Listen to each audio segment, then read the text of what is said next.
Bonjour à tous et merci de suivre le flash d'information. Pour commencer, les activités du président de la République de Côte d'Ivoire, Alassane Ouattara, est attendu aujourd'hui à Ouagadougou, la capitale du Burkina Faso. Objectif, assister à l'investiture de son homologue burkinabé, Roch-Marc Christian Kaboré. Cette cérémonie va se dérouler dans le strict respect des mesures barrières contre le coronavirus. À noter que le président ivoirien Alassane Ouattara va regagner Abidjan dans l'après-midi. L'actualité en Côte d'Ivoire, c'est le plan de lutte contre le tabagisme des représentants du ministère de la Santé et de l'Hygiène publique, de l'Organisation mondiale de la santé et des institutions techniques engagées pour l'éradication du tabagisme ont participé récemment à un atelier à Dabou, dans la région sud du pays. Les explications dans ce reportage de Eugène Atoubé.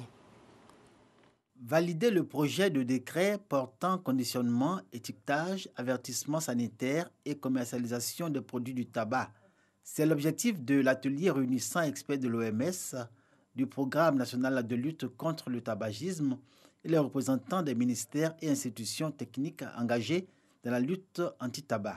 L'OMS estime qu'il est important et nécessaire dans l'éradication du tabagisme que le conditionnement du tabac soit neutre et son contenant émetteur de messages de mise en garde sanitaire.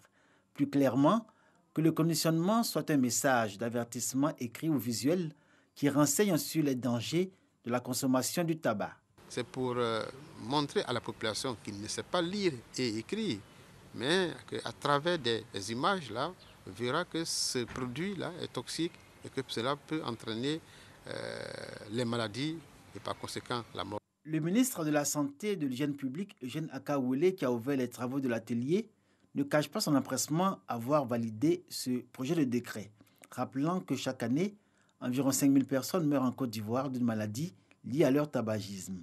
Et le milieu jeune n'y échappe pas. C'est une belle initiative. Nous avons besoin d'une jeunesse en bonne santé. Et une jeunesse en bonne santé passe par ce genre de réglementation qui pourrait amener les jeunes à prendre conscience du danger que représente le tabac pour leur santé. L'exigence d'avertir le consommateur des dangers du tabac est une pratique vieille. Pour autant, l'OMS recommande que les paquets de cigarettes et de tabac comportent des mises en garde et messages bien conçus. Avec le décret portant interdiction de fumer dans les lieux publics et transports en commun, la Côte d'Ivoire veut jouer un rôle avant-gardiste dans la lutte anti-tabac dans la région africaine de l'OMS. Toujours en Côte d'Ivoire, le 10e anniversaire du Grand Prix initié par l'Académie des sciences, des arts, des cultures et des diasporas africaines.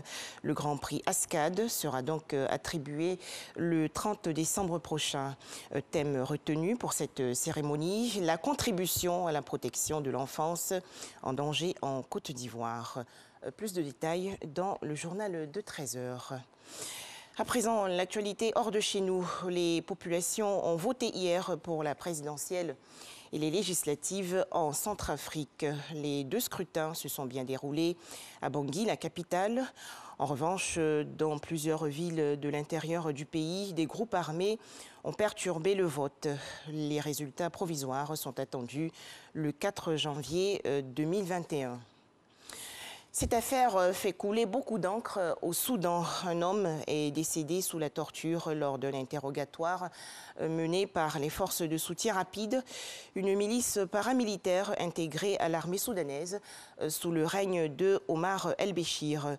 Ces unités, issues des milices djandjaouides, ont été maintes fois accusées de crimes de guerre au Darfour. Selon le ministère soudanais de l'Information, ces miliciens sont directement responsables de la mort de Baha el-Din Nouri. Autre actualité, les 27 de l'Union européenne ont commencé à vacciner leur population contre le coronavirus. À noter qu'en France, une femme de 78 ans a reçu hier la première injection créée par le laboratoire Pfizer-BioNTech à l'hôpital de Sevran dans la région centre-nord du pays.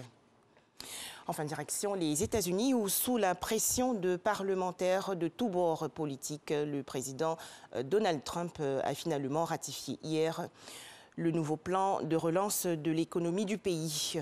900 milliards de dollars pour aider les ménages et autres petites entreprises affectées par la pandémie de coronavirus. Voilà, merci de nous avoir suivis. 13h, le journal.